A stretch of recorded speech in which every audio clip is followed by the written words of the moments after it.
আজকে শেয়ার করব ইলিশ মাছের ডিম আর তেল দিয়ে একটা চচ্চড়ি।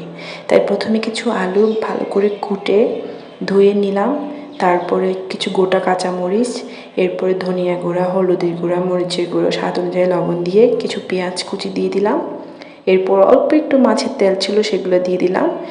এরপর পরিমাণ মতো সয়াবিন তেল দিয়ে দিলাম। এখন সবগুলো উপকরণ ভালো করে হাত দিয়ে মেখে নিব।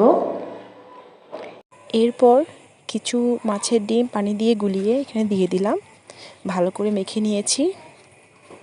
কয়েক পিস গোটা ইলিশ মাছের ডিম এর উপরে দিয়ে দিলাম, দিয়ে সামান্য পানি দিয়ে চুলার জালটা জ্বালিয়ে দিচ্ছি।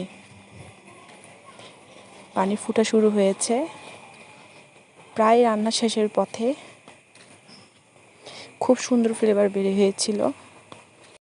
দেখতে না যতটা সুন্দর হয়েছিল, খেতে তার থেকেও বেশি সুন্দর হয়েছিল। আপনারাও ট্রাই করতে পারেন। ইলিশ মাছের ডিমের ঘ্রাণ, কাঁচামরিচের ঘ্রাণ, শেষে ধনেপাতা দিলে আরও সুন্দর ঘ্রাণ বের হতো। আমার থেকে ছিল না, আমি দিতে পারলাম না। আপনারা ট্রাই করতে পারেন।